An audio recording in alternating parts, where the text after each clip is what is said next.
ఇటీవల విడుదలైన ఇంటర్ ఫలితాల్లో మంచి మార్కులు సాధించిన నార్కల్ జిల్లాలోని 6 కస్తూర్బా గాంధీ బాలికల విద్యాలయాల్లో జూనియర్ కళాశాల విద్యార్థులను నార్కల్ జిల్లా విద్యాశాఖ కార్యాలయంలో డిఈఓ రమేష్ కుమార్ గురువారం శాల్వలతో సన్మానించడం జరిగింది. డిఈఓ రమేష్ కుమార్ విద్యార్థులను అభినందించి ఉన్నత చదువులపై పలు సలహాలు సూచనలు ఇచ్చారు. భవిష్యత్తులో కూడా మంచి ఫలితాలు సాధించాలని ఆకాంక్షించారు. మార్చి 2025 ప్రకటించిన ఇంటర్ ఫలితాలలో నార్కల్ జిల్లాలో కస్తూర్బా గాంధీ బాలికల విద్యాలయం విద్యార్థినులు అద్భుతమైన ప్రతిభ కనబర్చిన డిఓ రమేష్ కుమార్ తెలిపారు.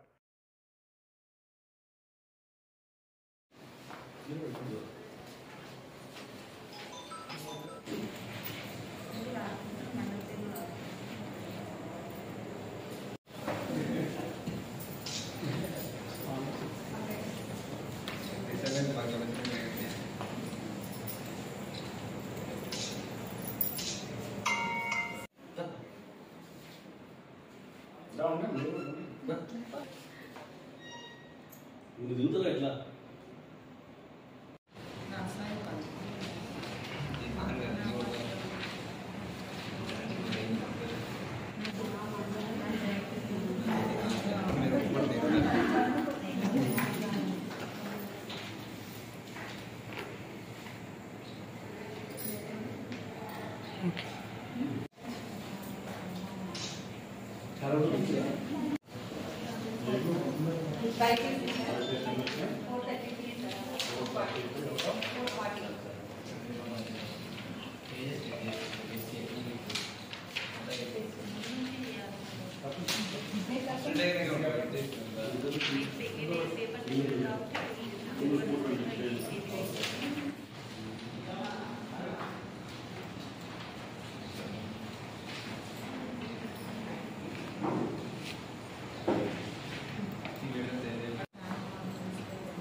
ప్రభుత్వ పాఠశాలలో విద్యార్థుల సంఖ్యను పెంచడానికి ప్రభుత్వం ప్రతిష్టాత్మకంగా చేపట్టబోతున్న బడిబాట కార్యక్రమంలో భాగంగా స్థానిక గాయకులు శ్రీమతి పద్మాలయ, ఇంద్రిస్, సీతారాం తలపించిన పాటా సిటీని నార్కల్ డిఓ రమేష్ కుమార్ ఆవిష్కరించడం జరిగింది.